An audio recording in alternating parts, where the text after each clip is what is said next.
Could you please rise for a moment of silence, please? Yeah.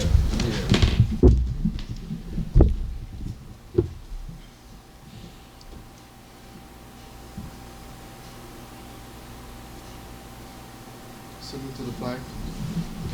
I pledge allegiance to the flag of the United States of America and to the republic for which it stands, one nation, under God, indivisible, with liberty and justice for all.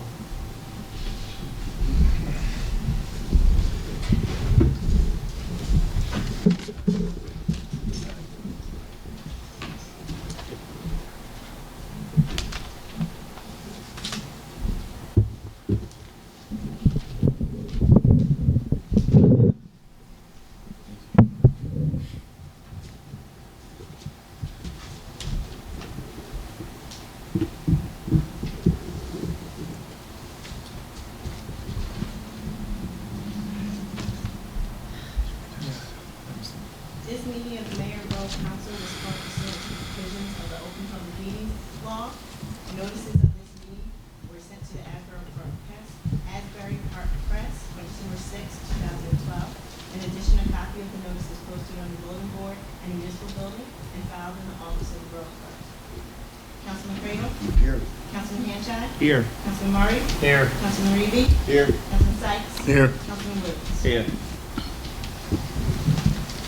Thank you. At this point, I'm going to read the agenda for our next meeting coming up on July 15, 2013. We're going to have two presentations, first of which will be the True Chief Foundation. Second, it will be Homes for All, which happens to be here.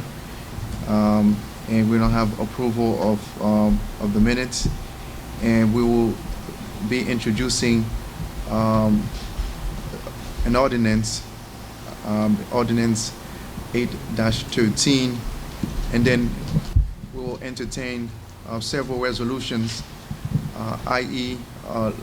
liquor license, Ground Swiper Road and Gun Club Corporation, and Red Maple Court.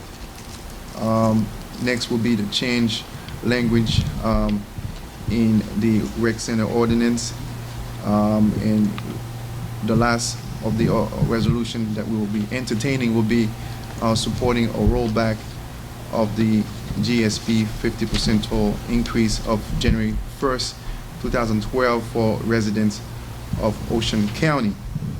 The following item on the next week's agenda will be tax resolutions, which will be 4 of them. The nature of those resolutions are the redemption of tax sale certificate.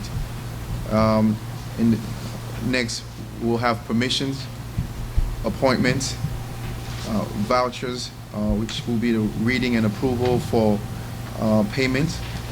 And we will entertain all business, and which we have one already listed, which is the review and approval of bid received for repair for the work to be done at the recreation center. And afterwards, we will entertain new business, which are numerous in nature, but essentially will be discussion and approval to obtain, purchase, and install bids on internet service at the recreation center, upgrade internet service, and install security and camera system at the municipal building, and a robocaller and dialer system as well. And we will hear from the various committees, and we will hear from reports from different liaison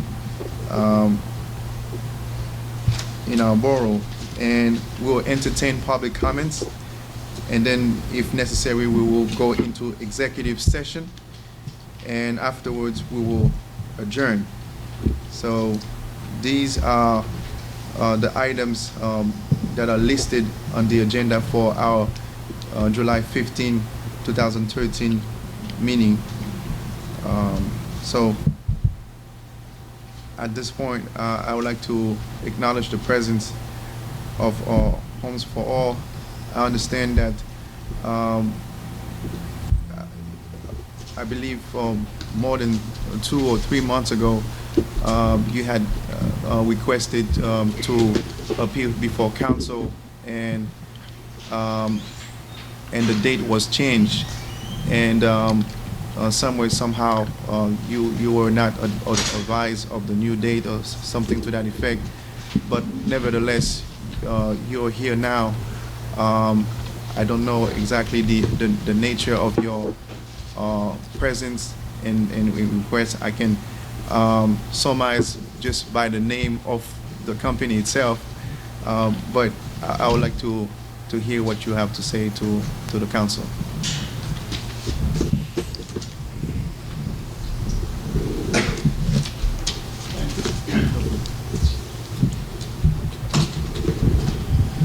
Thank you, Mr. Mayor.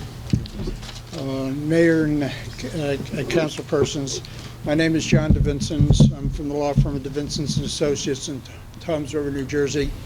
I've represented Homes for All for about 25 years now. And first, what I would like to do is, it explained that we were having some difficulty with communication, and I would like to thank Ms. Reevy. She has been very courteous. She has been very helpful. She has been good in order to get us on after we had explained the problems that we were having trying to get before the mayor and council, and I thank her very much for that. Just a little bit of background. We were introduced to this property by a realtor. We did our due diligence. We checked. The tax maps at that time showed the property, which is a portion of Lot 11 and Lot 13 and Block 20. It's approximately 18.89 acres. It was shown on a tax map as having a residential zoning for the greater majority of the property.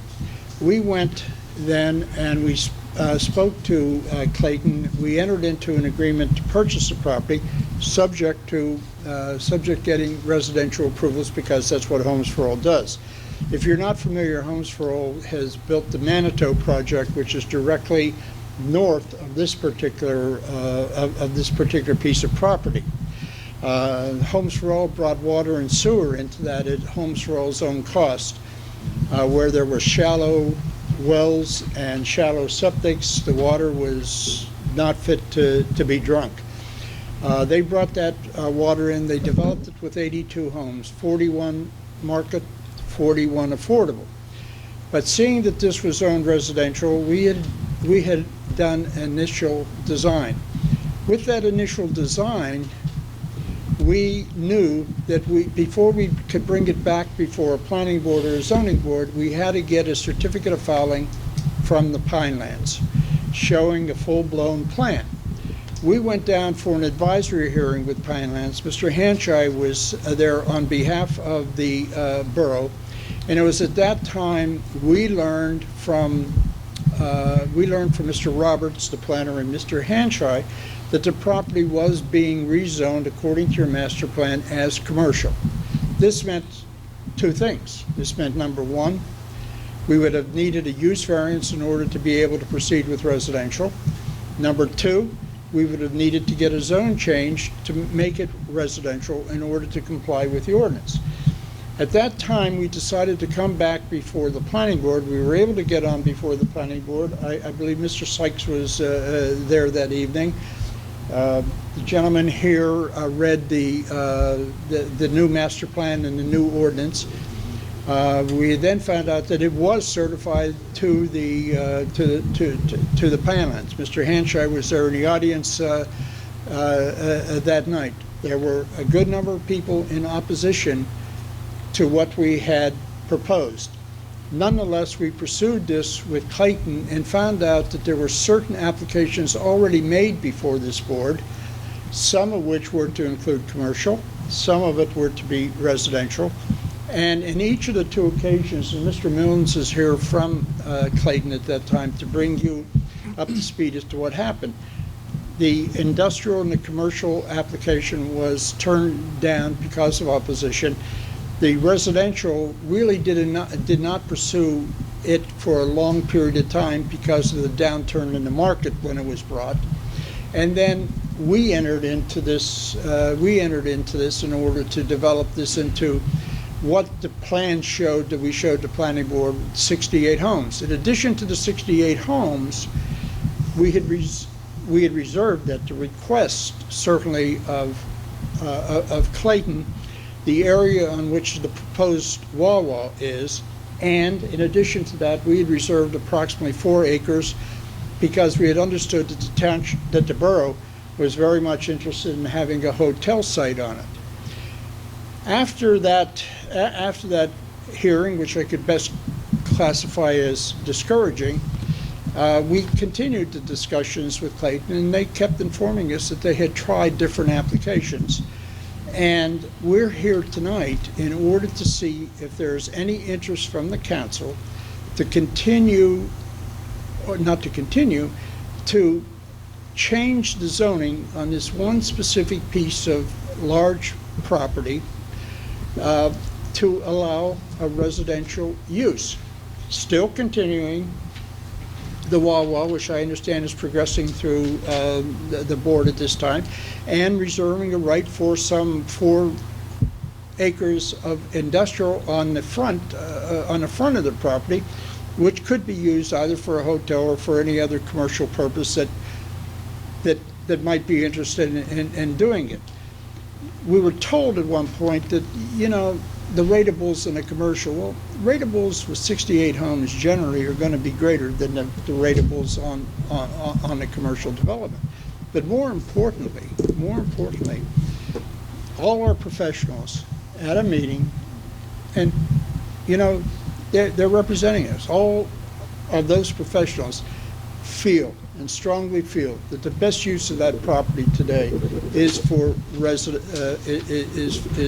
residential. That's why we're here. That's why we're here this evening. We're not forcing ourselves on you. We just would like to have a hearing with our professionals. Come to the meeting on July the 15th. Show you what the plans are going to would look like. Show what is reserved for Wawa. Show what is reserved for commercial. And then see the reaction of the borough and the borough council as it relates to the possibility of amending their ordinances to that effect. We're not here to fight. Our board would not want us to fight with a borough or a township. That's not what Homes for All is about. It's not what Homes for All was ever about. Homes for All is about providing affordable housing to people who need it, especially now in the post-Sandy situation where there are people that are in very much need for this type of housing. The housing is affordable. I would, if you agree to let us come back on the 15th, I would ask you to take a drive to Manitou. You all know what Manitou looked like before. Take a look at what it looks like now. That's what it brought about. It had a terrible reputation. Manitou had a terrible reputation. No longer that reputation. I mean, there are policemen living there. There are firemen living there. Mike McNeil is living there. Mike McNeil's mother is living there. So that's what we're asking to have done. Just very briefly, I would like to call Gordon Milnes to briefly bring you up to date what has happened with the property since Clayton closed it down as its manufacturing plant. With your permission, I would like to do that if I could. Certainly.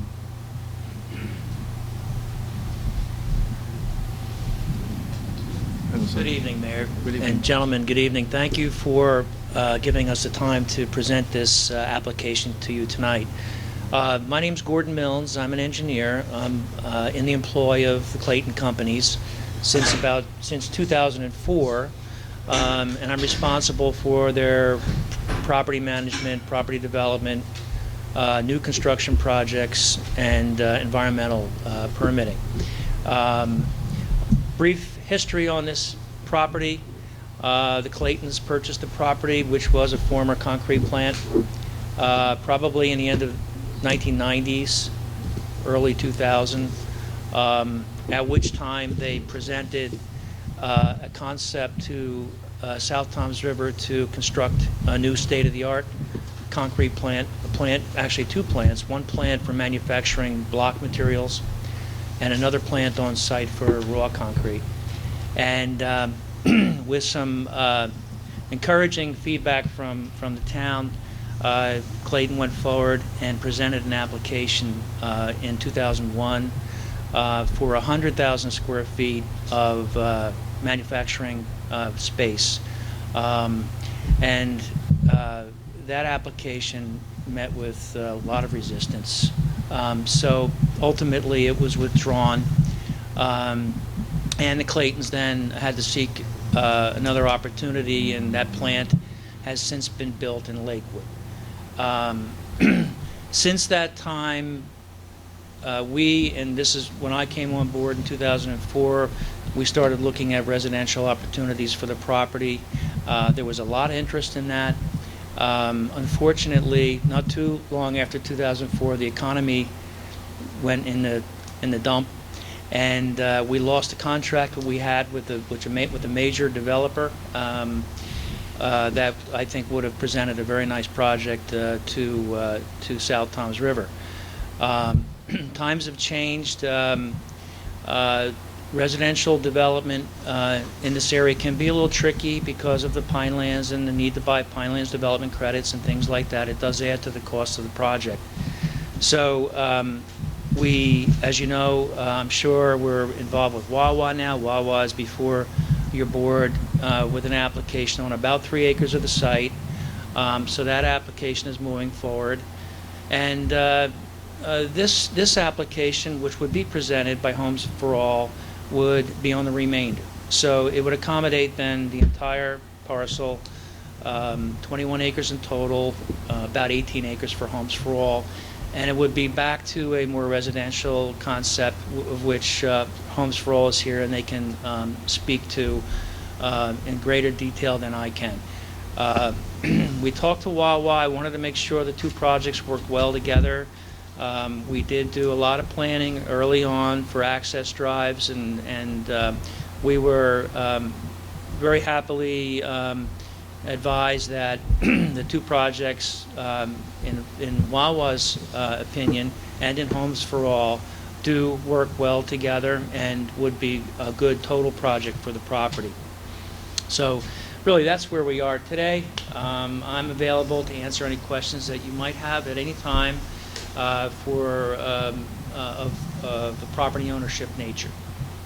Thank you. I neglected to say that Chris Theodos was at the planning board meeting, and he was also at the Pinelands meeting that I referred to when we went down for an advisory hearing.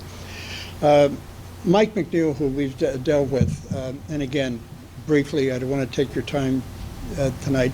Mike McNeil, who we dealt with Manitou, very closely with Manitou, and very closely in a Lakewood project, knew that we were coming here, and he had asked if he could just say a couple words to the board. And with your permission, I'd like to ask him to do that. Sure, we'd like to hear from you.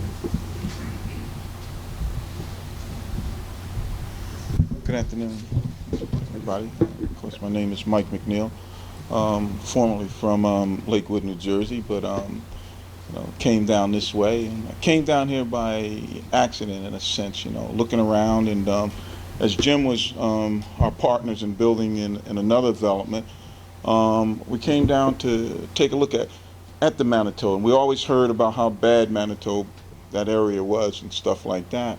And one day, I spoke to Jim. I said, man, those houses are really nice out there. I said, I'd like to move out there. He thought I was kidding. And so I went back, and about maybe 3 months later, you know, I was out there. I want to say that Jim Valley does very, very good work. And the best part about it that it's affordable for people. And we like the mixture of how he did the project, where we did some affordables, we did some market rates, you know, those type of things. And it gave folks an opportunity, folks that never had an opportunity before, as you well may see. And you need to go out there and see that project. I don't have to tell you guys been out there. But you really, really need to see. And as Jim and some of the others said, you know, out there now you have doctors, lawyers, you know, some policemen, mixture of all kinds of people that are out there, nurses, you know, everyday construction workers. The whole neighborhood out there has changed. This whole part of the area is bound to be changing. And we definitely would like to move forward and doing another project. And we're going to also, you know, invest some, you know, some money, some fundings to help people with first-time, you know, down payments and things like that. So I wish that you guys would really consider of us, you know, moving ahead in this project. I really would appreciate it. Thank you. Thank you. Thank you. That's really all I have to say this evening. We would like to be advanced to the July 15th, where we would bring our professionals in and show the plans, and ask for your consideration in this. We would appreciate that. We would appreciate that very much, and I very much appreciate the ability to come here on behalf of Homes for All tonight. And I thank you. I appreciate it. Thank you. Thank you very much.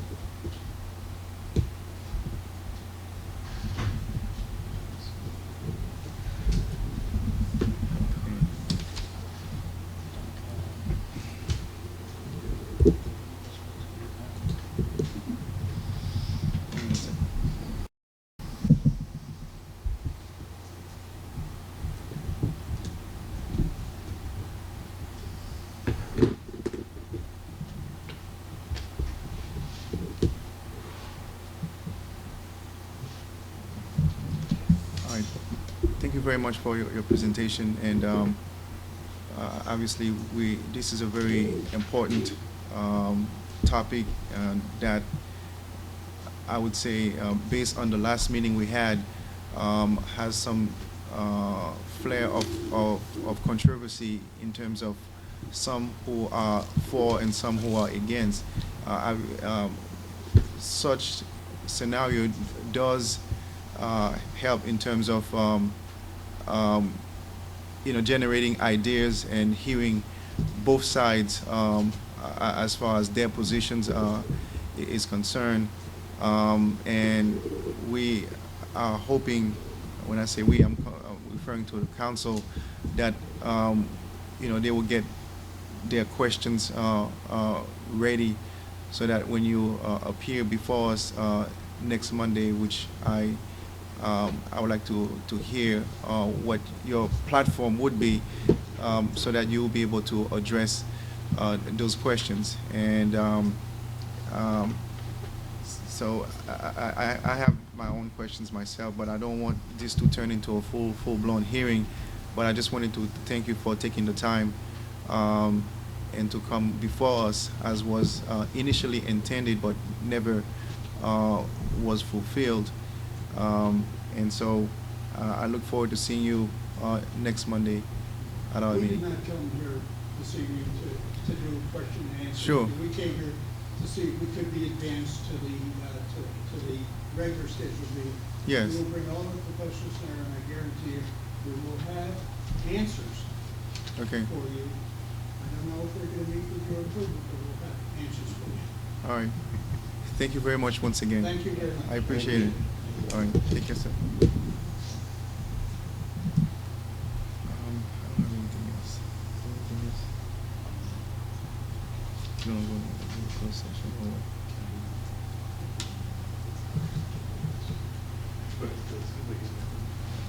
All right, sir. This is Jim.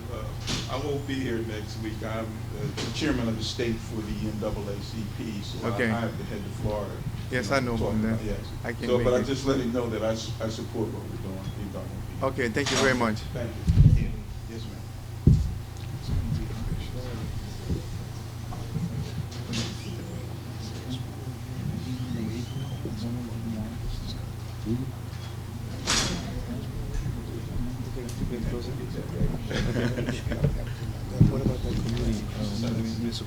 All right, take care. All right.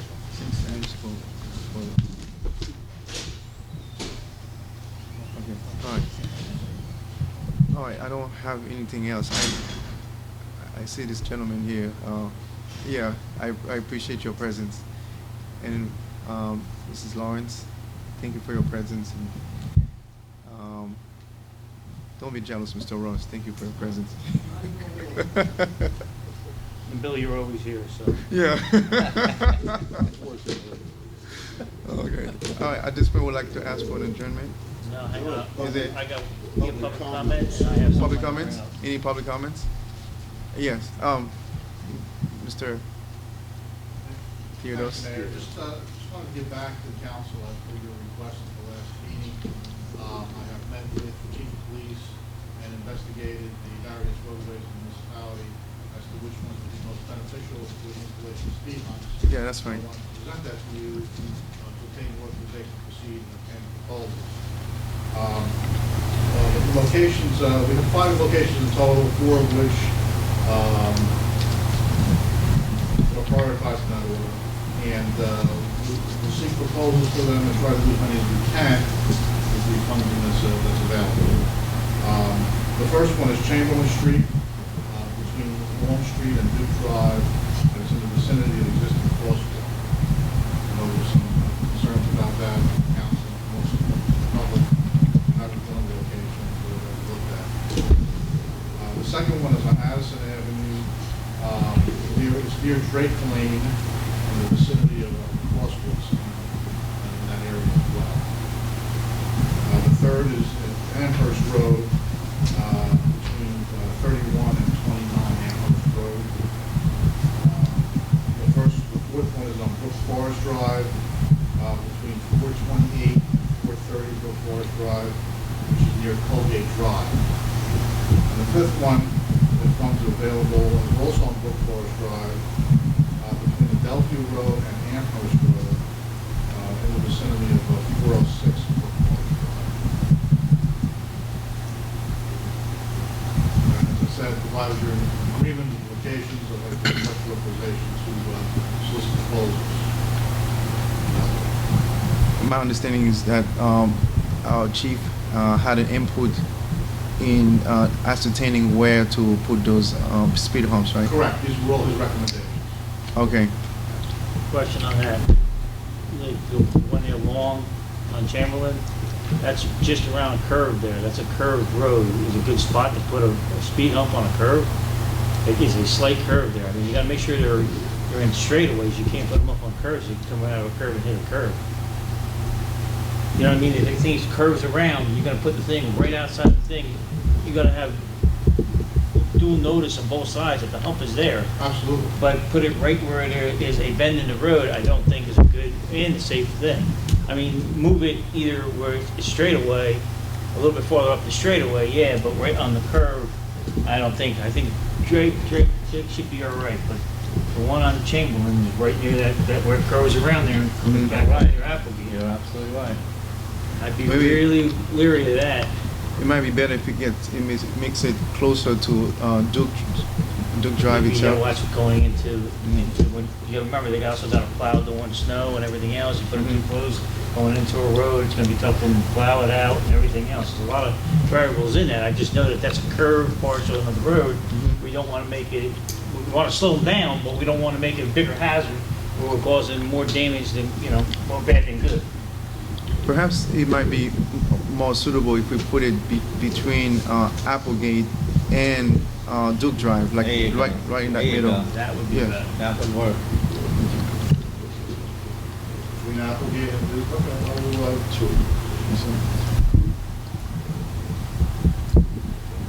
I'll discuss it with the chief, and I'm sure he won't have any objection. Okay. I mean, where his suggestions are for the things are fine, but the engineering and the safety factors is what we also have to look into. Not just because he wants something there, we gotta make sure it's safe for our people. Sure, I agree with that. Of course. Mr. Theodos, I believe. Yeah.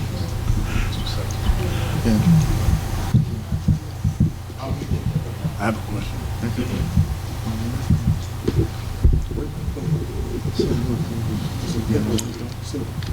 I'd have to look to see what's around. I don't think any of them are on curves. I know what you're saying with that one is, it curves around now. Yeah, it should go down closer to Applegate. You're right about that. Straight away, I think it'd be better than putting it on a Right. curve. If somebody goes around there when it's wet, it's the curves, you know. I agree with that. Mr. Sykes? Is it possible to get one Finance? on Mill Street? Even though I think it's not practical because when the emergency vehicles have to take off, Right. but they fly down this street pretty regularly. There need to be something to deter that. And we have a speed. They got a speed limit sign up here, 10 miles, 10 miles, 10 miles, 10 miles, but it really doesn't do any good because they be flying back and forth, you know. Mill Street? Yeah, I'll talk to the, But that's not But our it- street, but it- though. It's a county. It's a county road. County road. oh, okay, so you can't do it on a county road? Yeah. I mean, Yeah. It's county road, or it's over 30 miles an hour. well, Okay. question. Okay. Yes, sir. Just a couple of announcements. We have, I'm sorry. things at least. I'm sorry. Oh, I'm sorry. Yeah. Sorry about that. I thought you were It's okay. It's the council's direction as to whether we want to proceed with what the proposals for this work, provided we relocate the Chamberlain Street speed hump. You get the list though? Okay. Yeah, with your council permission and mayor, me and Mr. Murray will offer our I time would to like to take a do that. look, investigate the areas Chris has defined for us. Addison near Drake, right? Amherst between 21 and 29, Correct, 31 and 31 and 29? And Brook Forest near Colgate, and Brook Forest near, between Adelphia and Amherst. 20. Right. Those are the areas. And then the one other one's on Chamberlain, right? You're saying Chamberlain and Long? Chamberlain between Applegate and Duke. Between Applegate and Duke.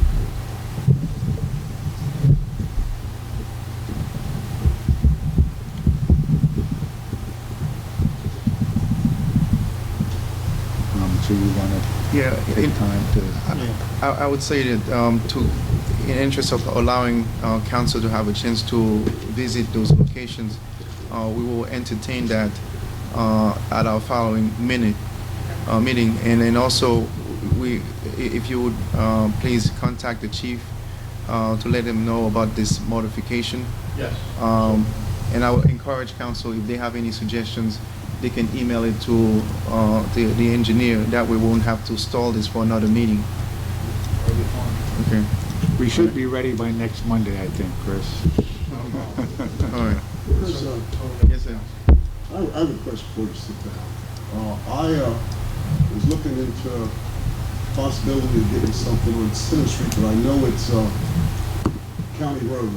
I talked with someone who works with the county, said they would not allow speed humps. We have a playground right there on Center Street, and traffic flies through there pretty quick. Is there anything else that we could do over there to slow traffic down, cones or whatever? Don't know. I was asked by a resident to bring this to the mayor and council.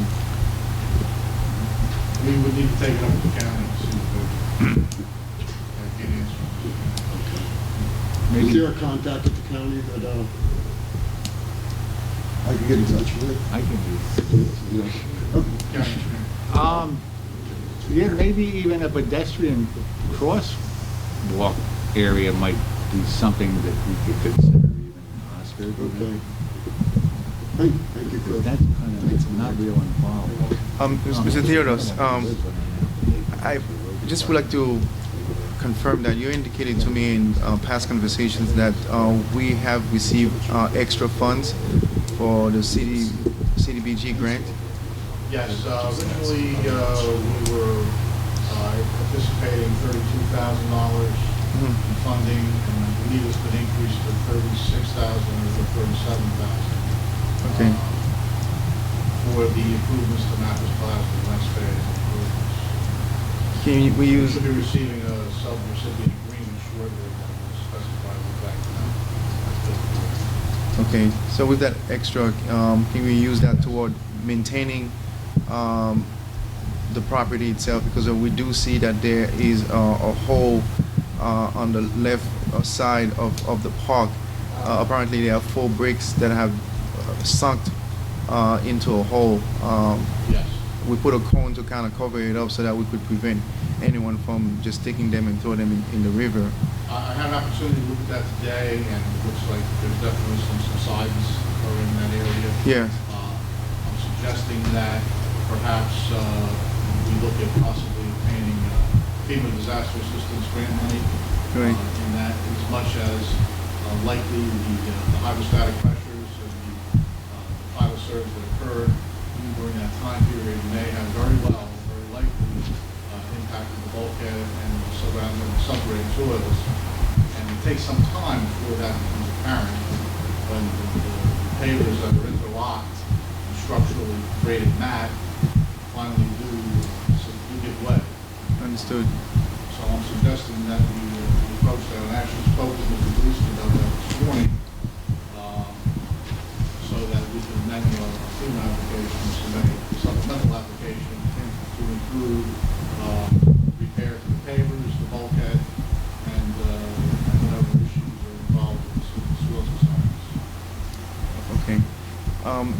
The other question I have regarding the resurfacing, I believe, is we're gonna redo the whole Applegate. When is that project is going to start? Have you received any bids? No, we need to start the design on that. Okay. Get the formal authorization from the state, approval of plans and specifications. That progress will begin.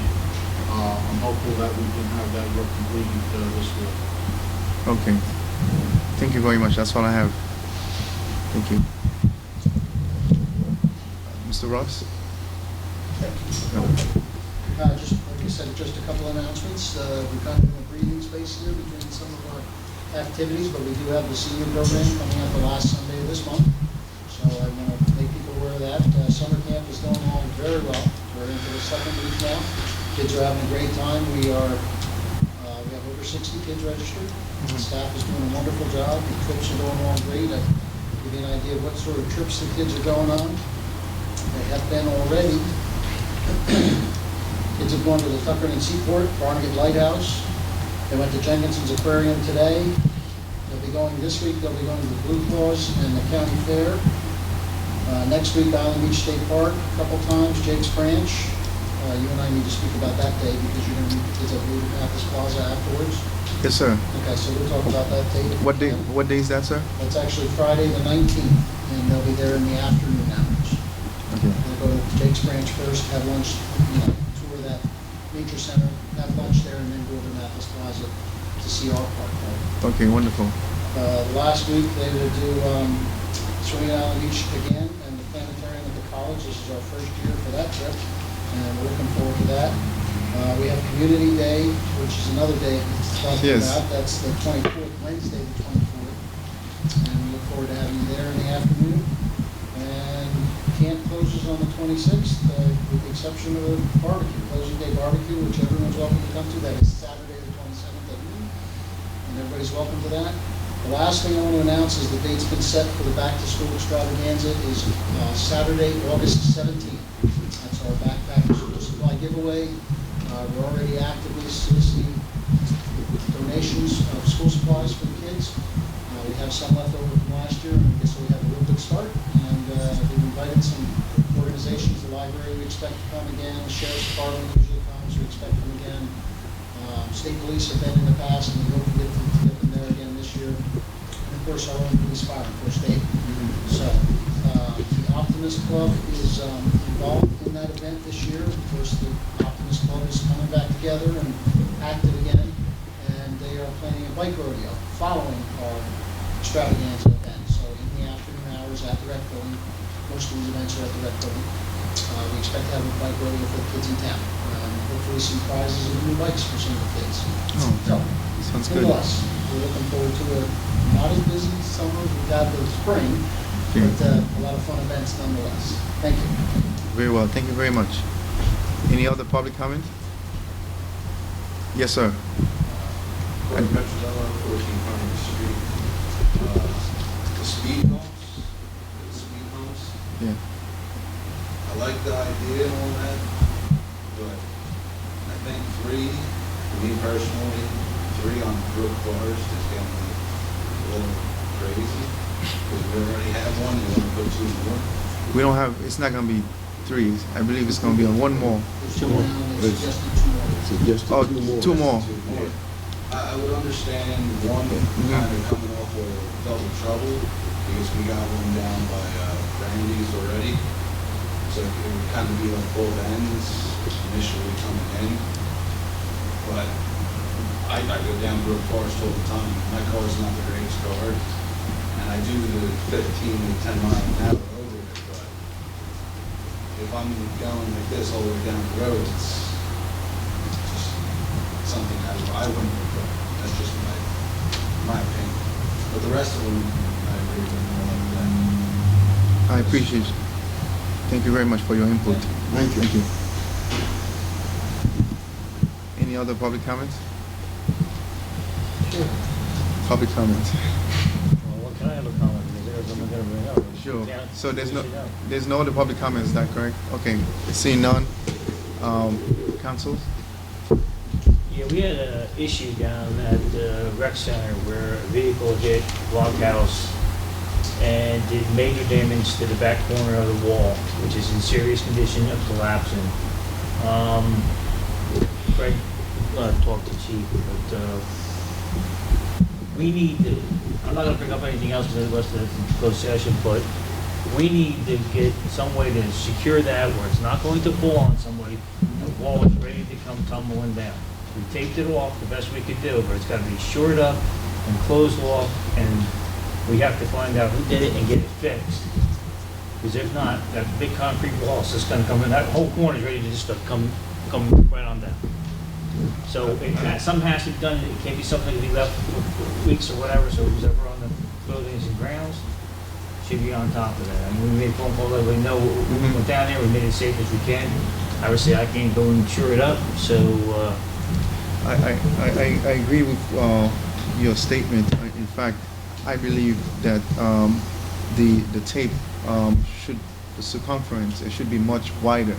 well, that's because just a temporary to keep the kids out of that's what there. I'm saying. You gotta watch out because there's an electric line that goes underground there, That's- there's two. Yeah. But the problem is Mhm. that's not the solution. By putting Is- tape in there as a temporary fix to keep people out from it, Mhm. it needs to be shored up on the inside where you build something, hold up the ceiling, and you have to knock the brick down or whatever to make it safe, and then wrap it with wood so nobody can get in and out of it right now. Sure. Until we get bids and stuff to get that repaired, because it has to get fixed. I agree. What I would suggest, if I may, is we did use the temporary fencing at the Miller property as a short stopgap measure to make sure that people stayed out of there. Maybe that might be a good way of making sure people stay out of there just until such time as we can ascertain what the insurance coverage is and everything else Well, like what we that. really need to do, I understand that point of it, that's not a bad idea. The thing is though, we need to shore that up. When we shore that up and make it safe, we're not going to have an issue where they can walk right next to it, be shored up and everything, where it's not gonna fall. That's what I think we need. Fence, keep people out right now, but that's not the solution if that thing falls down. And Sure. somebody climbs over that fence, decides to play there, and it falls on them.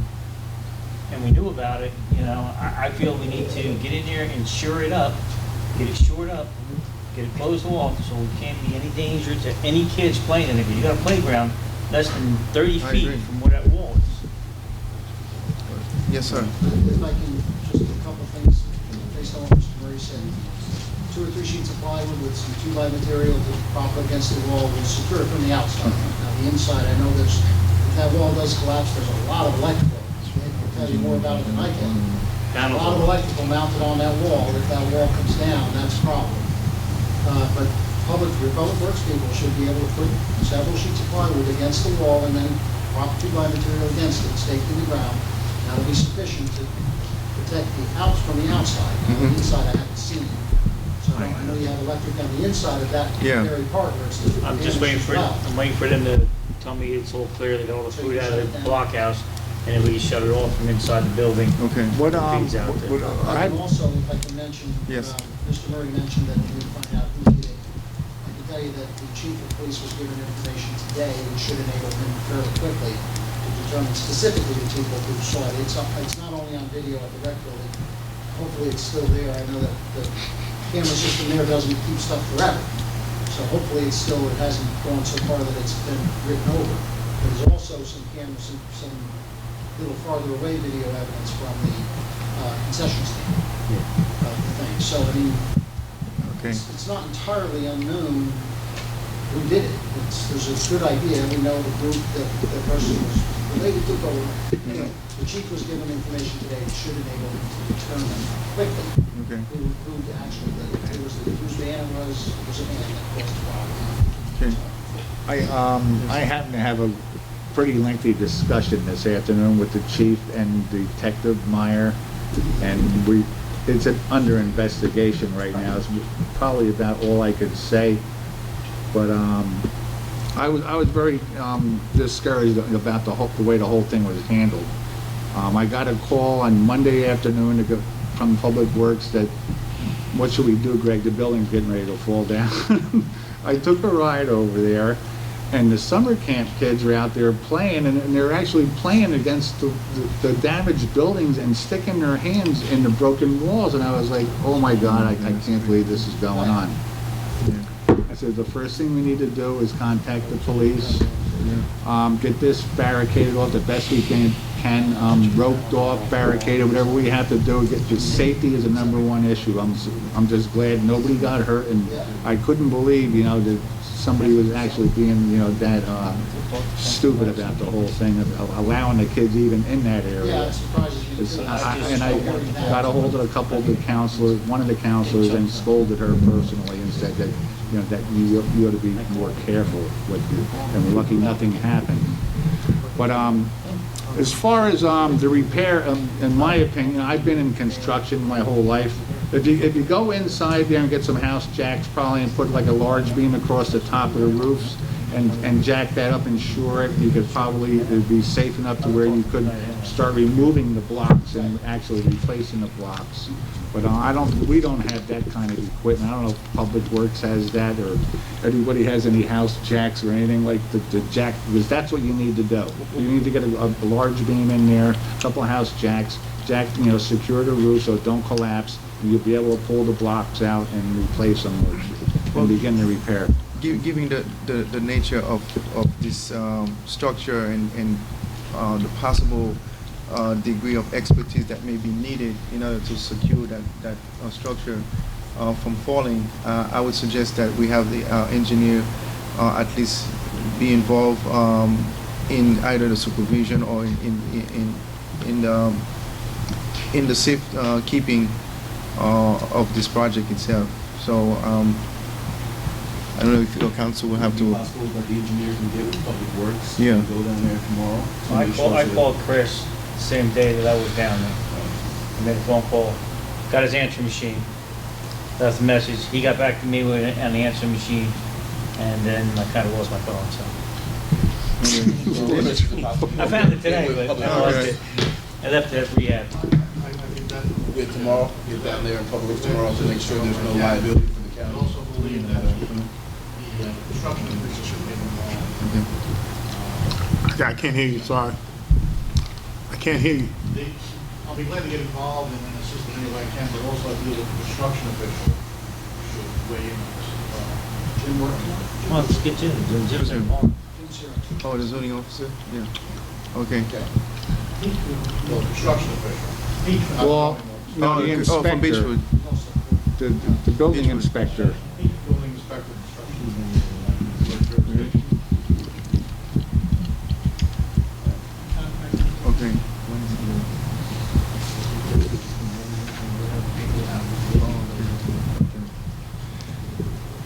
Thank you, Mr. Theos. That's all I got.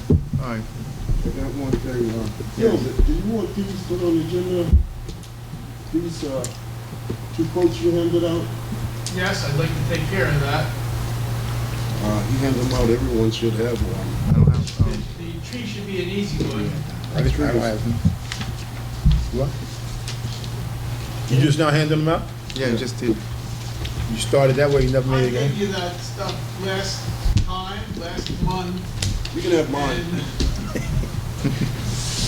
You don't have a copy? I probably do, let me see what it looks like. No, I have. There's all the extra copies here. No, I have one extra copy.